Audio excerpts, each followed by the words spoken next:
Anyway, I don't want to take up any more time. I just want to say thank you. Thank you, MPO. Thank you to our city's Transportation and Mobility Department, and all of the folks that did the walk and talk and also that are on this evening. I'm very appreciative of everyone's work on this project and all of the neighbors for their input as well. And I just wanted to say thank you. And it's a pleasure to be here. I'll be listening. I might be off camera, but I'll be here throughout. And again, I just wanted to say thank you for everyone's work on this. And this is a great project. And I'm just looking forward to us moving forward on this. So again, thank you so much. Thank you so much, Commissioner Stephen. We are glad to, for you to be part of this meeting. As I was mentioning before, this is the follow-up meeting for the Walk and Talk workshop that happened on February 12, 2022. That was 2 Saturdays ago. We actually had a Walk and Talk workshop, and Tony Garcia, our tactical urbanism expert, he will tell us a little bit more about what happened, about what exactly we are going to do. But first, I would like to start with just providing an overview of why we are doing this and why the city of Fort Lauderdale. So first of all, I'm Stephanie Garcia. I'm with the Broward Metropolitan Planning Organization. And as part of the Complete Streets Initiative, the Broward MPO has a program, a tactical urbanism program. We call it BTactical as a Broward, BTactical. And in order to implement pilot projects countywide and test innovative ideas in the walking and biking environment. So what we want to do is improve the streets, and we want to test ideas in order to implement long-term projects in the future. So that's how we want to do things. And then if we go to the next slide.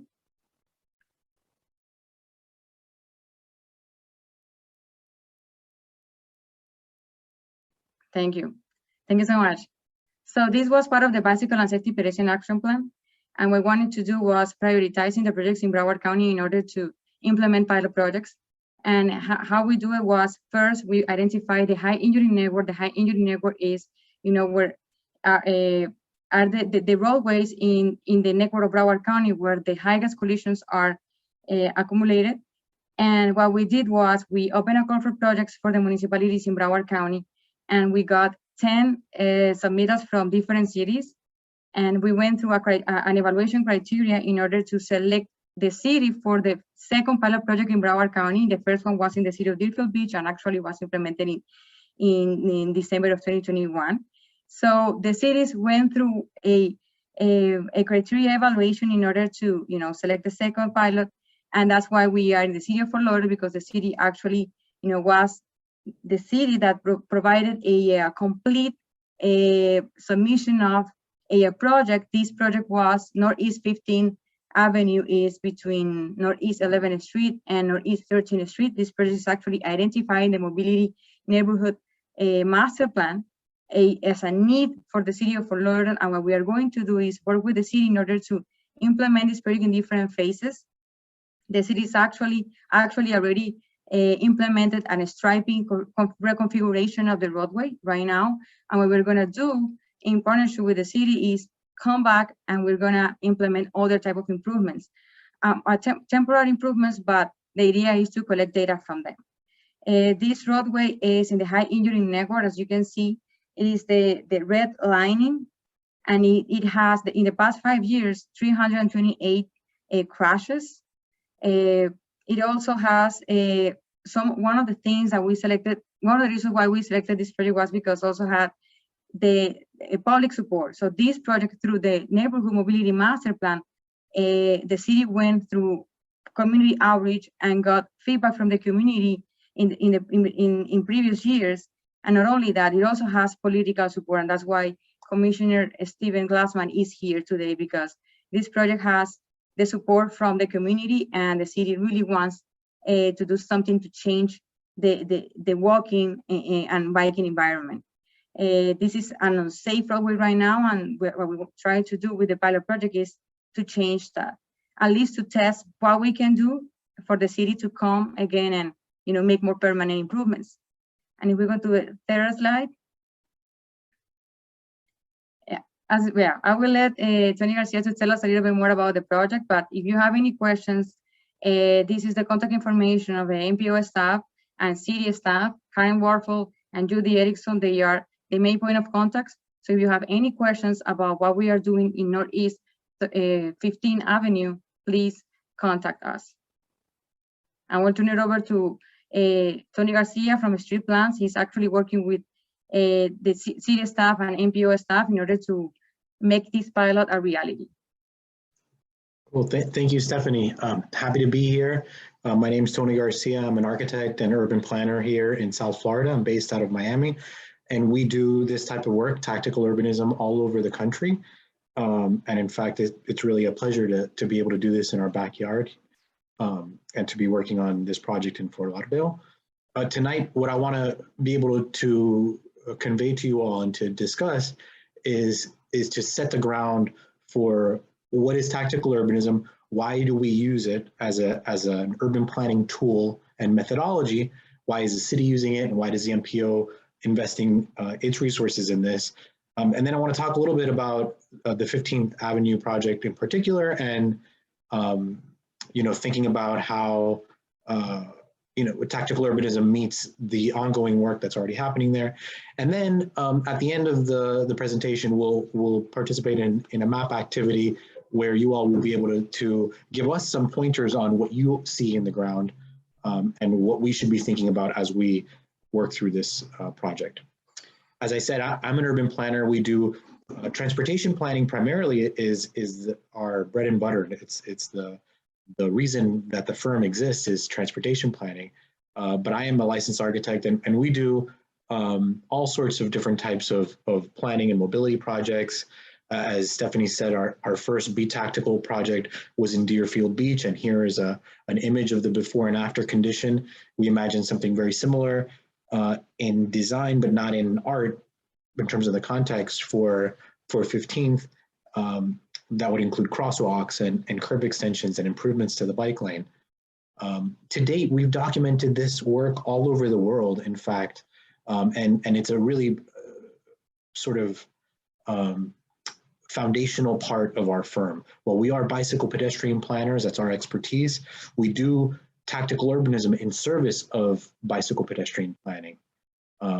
And all of this you can find online right now. Most of it's actually free, it's open source. You can go to tacticalurbanismguide.com and you'll find all of these resources. As I said, we do this work all around the country, and that's not just an urban planning. This is not just about doing the plans, the graphics, but it's actually about getting out there and doing the work in the real world. I will be out there, Stephanie will be out there, your city team will be out there on the ground, drilling into the pavement or painting, applying stencils, doing whatever it takes to take those plans from paper to pavement.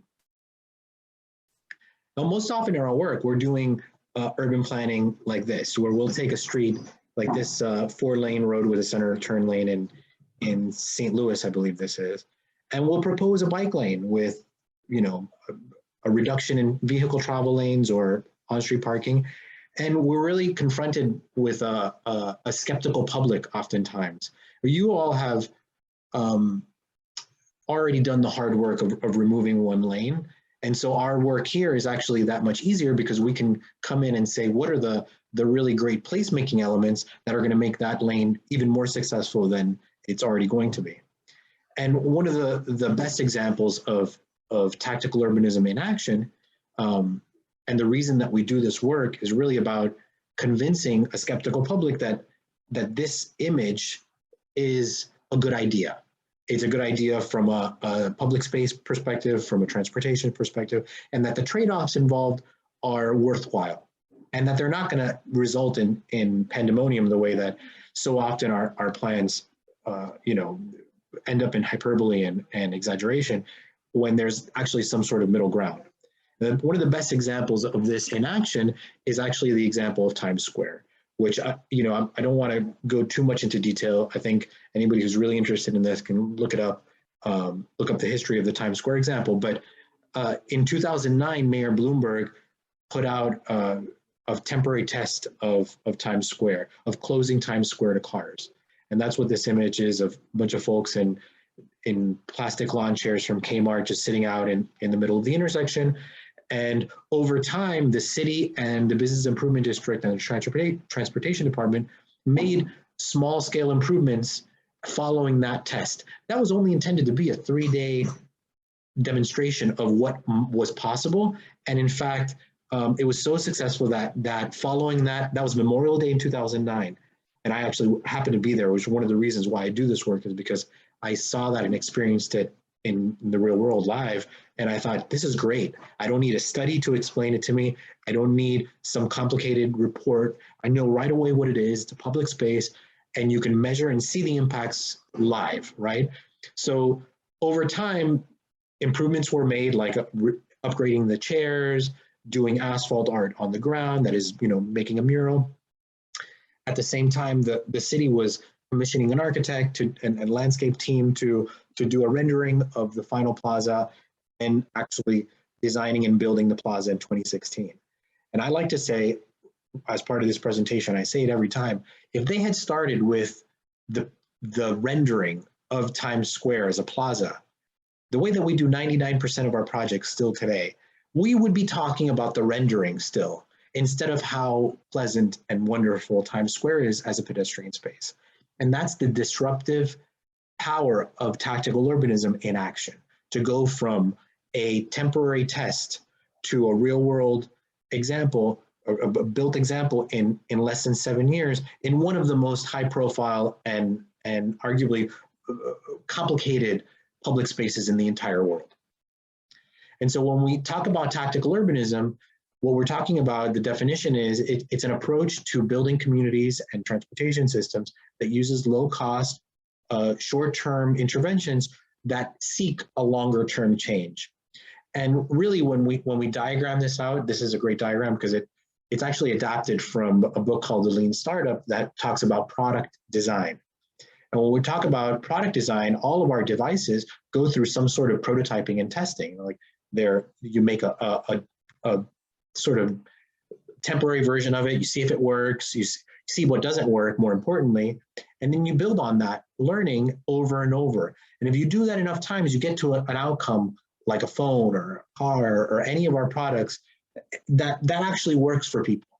And we do that with everything in our lives except our transportation systems, except our urban plans at a large scale. And we spend tens of millions of dollars and arguably way more time in the public realm than we do on our devices. Maybe that's not so true anymore, but we should be doing this type of prototyping and testing to get at a better outcome, is the point. So when we look at tactical urbanism projects, we know that they are, and we look at the qualities that they have, they're inexpensive, especially relative to longer term, more robust transportation improvements. They're not permanent. That doesn't mean that they go away after an hour or after a day. That just means that they're not the final 100% version, right? They're always a work in progress. And especially for an entity like an MPO or a city, they're based off of existing plans. We spend so much tax resources and human resources in creating these plans. To not have them ever implemented is a crime. And I think that's one of the reasons we do this work. And finally, and probably most importantly for me, is getting people involved in the creation of the infrastructure.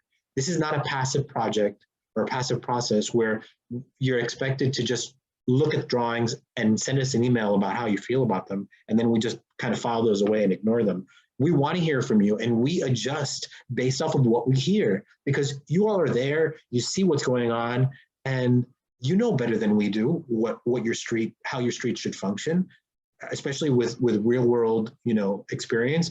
And when you're out there actually building the project the way that we will with you all, you get a better sense of the project. And we have so many examples and anecdotal experiences that I have where we have folks who are, opponents to a project, and they come out and they help us with building the project, and we learn from them things, and then they also learn and in turn become proponents of these projects. When we talk about how tactical urbanism fits into the project delivery process, and that is kind of technical way of describing the city making process, in the bureaucratic world, right? So right now, if you call Broward County and you want a crosswalk in your neighborhood, it's going to take you some time, some years potentially, and hundreds of thousands of dollars in studies and staff time to get at an outcome that, you know, we could go and test and see if it works in a relatively short amount of time. And so when we talk about project delivery, what we try to describe for our project partners and our city staff is you don't need to go jump into permanent design right away. You can break down project delivery into much smaller increments to get at better outcomes, spend less money, and also build more political will and goodwill with the community, and avoid things that could have been avoided if you had just tested it out. And we often, and I'll say this with my staff partners and my MPO partners, they've heard me say this already, we make up a lot of these design solutions as we go along. So much of our world changes on an ongoing basis that there's no way for us to have standards for every single instance of something happening. So the best way for us to be able to test out things that we're just creating out of scratch is to use short-term, low-cost materials. When it comes to the BTactical program, we are in the pilot phase. So we're somewhere in between very, very short-term and medium term. This is a project that should last a year or maybe even a little bit longer, but it will decay.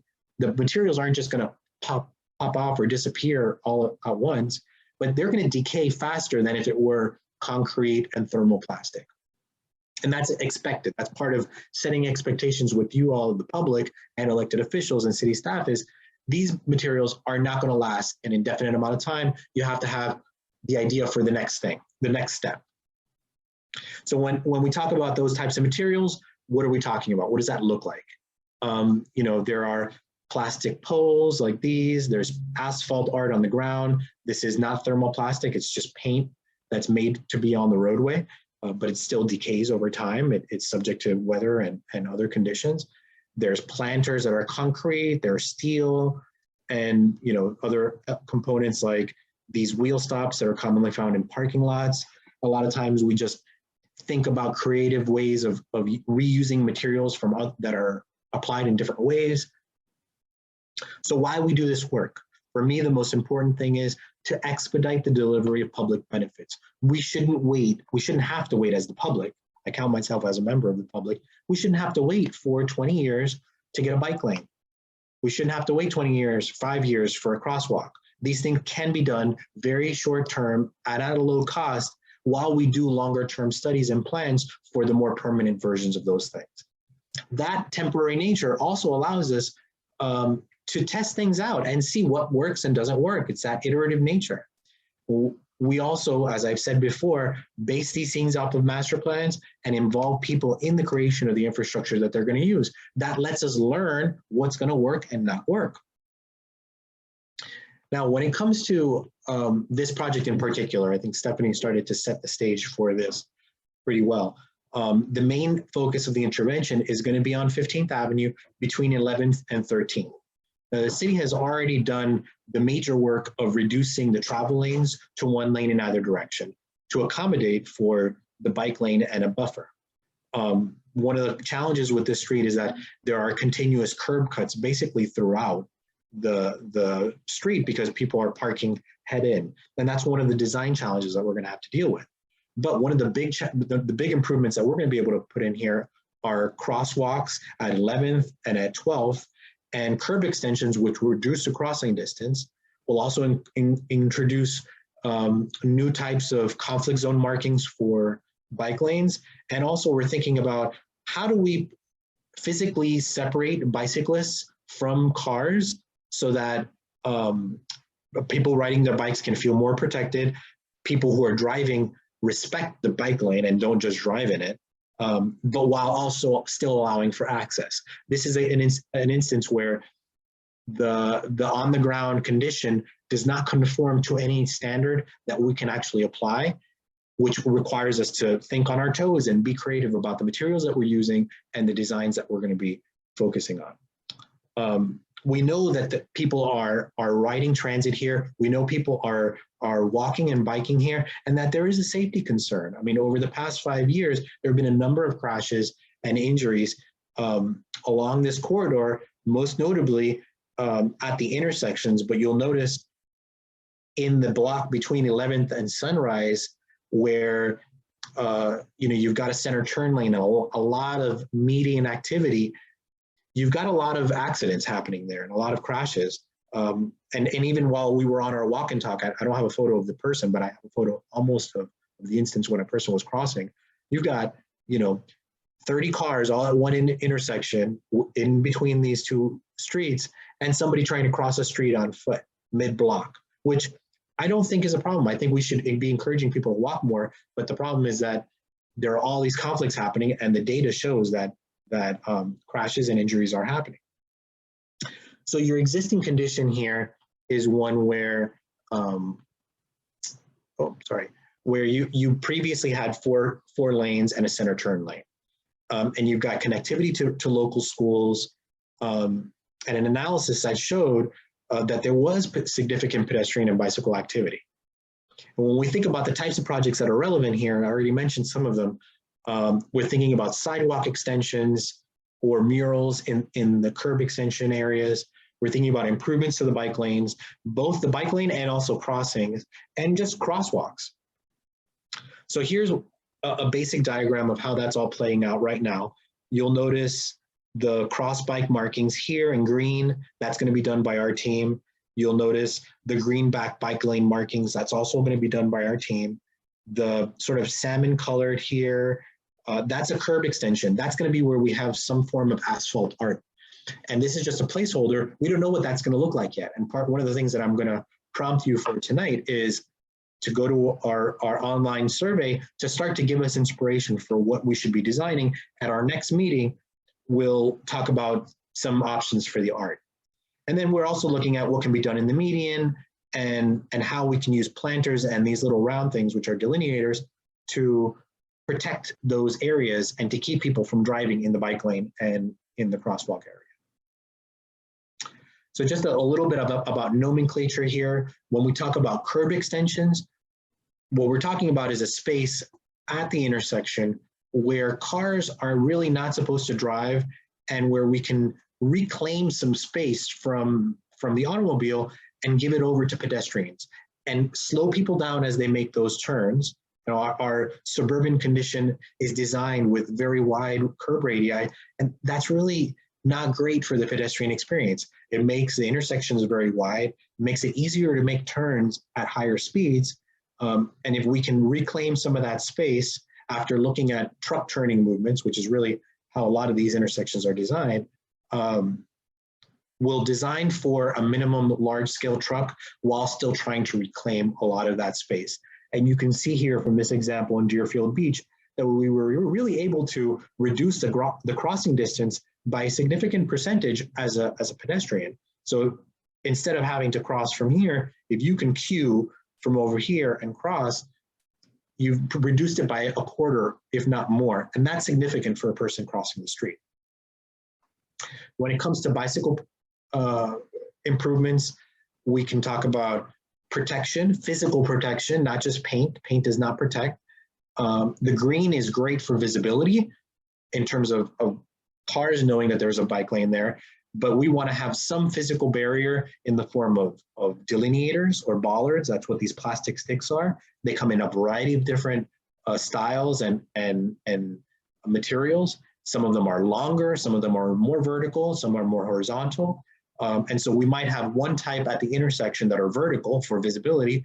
And then where people's driveways are, there might be some that are a little bit more low profile where they can mount them and get out of their driveway, but people are not really going to want to drive over them.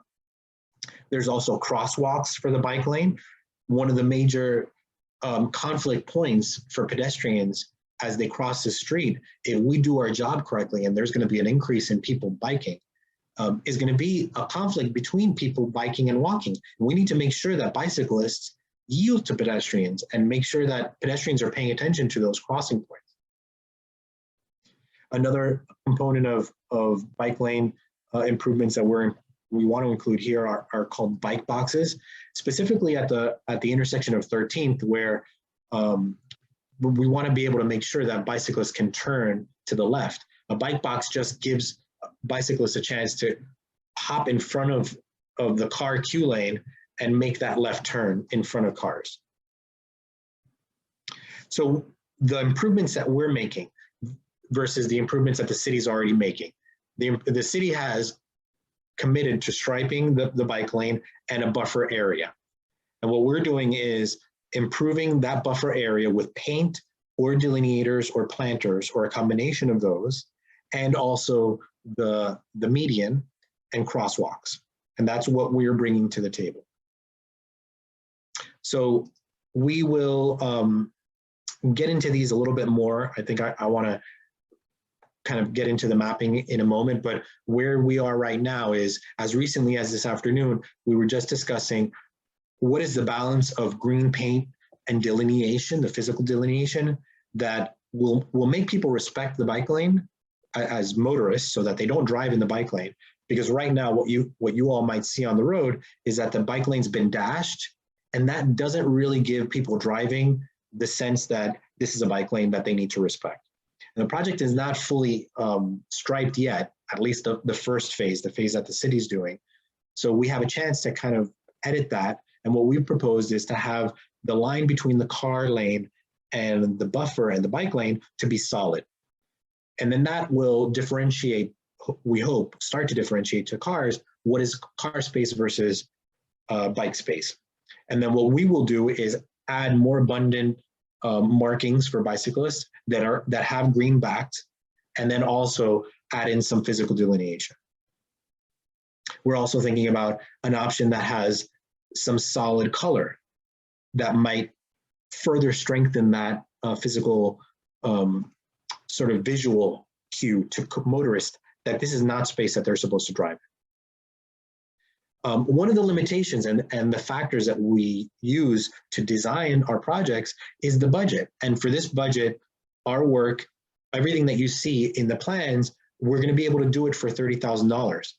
And what we're doing right now is sort of a blue sky exercise, which is what would we want to see here if money were no object in the realm of tactical materials.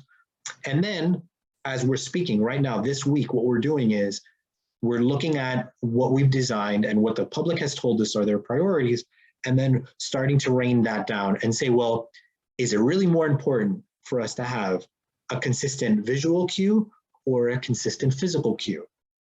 And that starts to help us to determine what we have enough money for. And if we want both, then can we find money from different sources to augment our budget?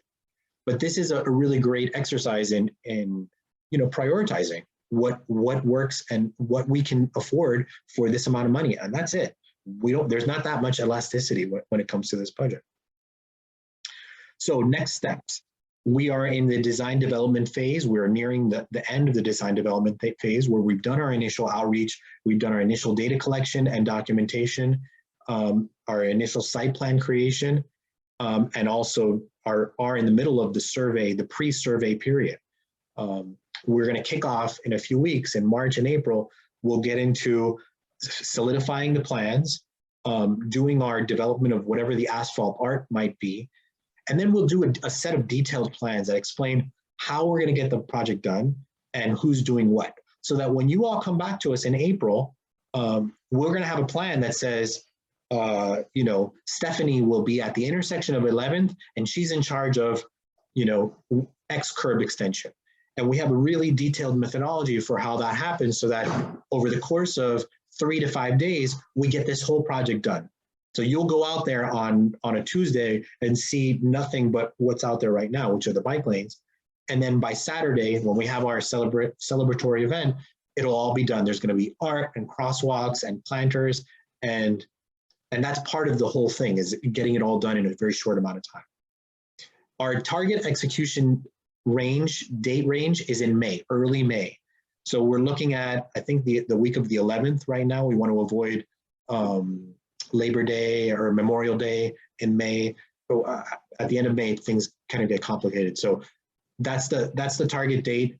It's a very hands-on event. We're going to ask you repeatedly, what role do you want to play? Do you want to be out there painting with us? Do you want to help be photographers?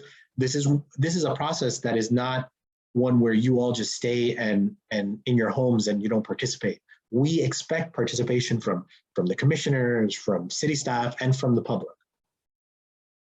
Now, we started our presentation. Stephanie mentioned we just did our walk and talk last week, and we had a really great attendance. I think we had about 30 folks come out and walk with us up and down the corridor on Saturday afternoon. Some things that we noticed, you'll see here at 11th, the beginning of the bike lane has been, the bike lane has already been striped with paint, and then they're going to come in with thermoplastic and continue the bike lane construction. And we did notice some things that are now allowing us to kind of adjust. Here you'll notice there's really nothing to keep somebody from just driving in here. There's no markings, there's no indication at all that this is a different condition other than the paint. And we saw so many people just driving in the bike lane as if it were the way that it was previously. You'll also notice, see here people mounted on the sidewalk. You see that there's not a curb to speak of. It's a zero curb condition where people are just driving and parking wherever they need to. Here's that location by the Publix, where it's just a big mess of people turning into different locations.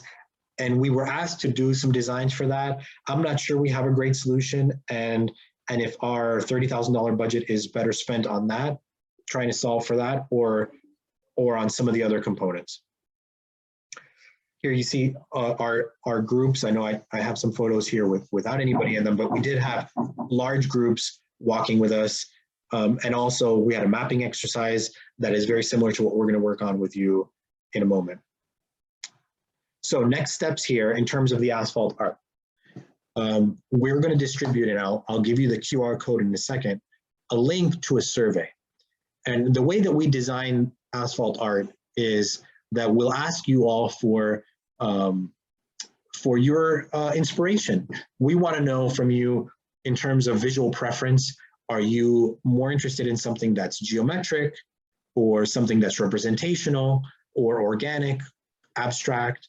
What are those themes for 15th that most resonate with you? And I have some already that folks from the presentation last week gave us, but I want to hear from you all. I want you to circulate these links to your neighbors. We take this really seriously, and what happens is when I receive the survey results, I'll do a series of sketches and give them to our staff. They'll digitize them. The images that I'm showing here are from a recent project that we did in Culver City, California, where we asked the same questions, and some of them, the results of this survey were to look at the Art Deco buildings that were already all around the city of Culver City. Culver City is also Studio City, where all the major studios basically in the United States are housed in this one little area of LA called Culver City. So we looked at what movies were actually filmed in Culver City, looking back at film history, and we made some designs around that. And then the one that people come back to consistently for asphalt art is nature. People love to see nature reflected in the road and in art. And so in Culver City, there's a creek that has been made into a culvert, and they're trying to make it into a more natural habitat called Bayona Creek. And that was one of the designs that we did. That's ultimately the one that was implemented when we went out there in November. And so we see the asphalt art as a way of strengthening that identity, community identity. And, this is something that imagine you can do it, once a year or once every few years, you go out and repaint the crosswalks and the curb extensions with a new design. So when we're thinking about asphalt art and ideas, we avoid words in general. We don't want colors that conflict with roadway markings. So we don't do traffic yellow or red or blue. Generally, there's a certain, like the ADA accessibility blue. And we don't want to do, anything that confuses people with traffic markings. So anything that looks like a stop sign, we're going to avoid, or a yield marking. But other than that, give us your ideas. We want to hear them. Here are some examples. And then also solid colors. I mean, I don't discount solid colors with a little bit of maybe some stencils in them. that's a perfectly okay solution as well. People don't feel like they want a complex design. This one over here with the butterflies, that's the one that we end up doing for Culver City.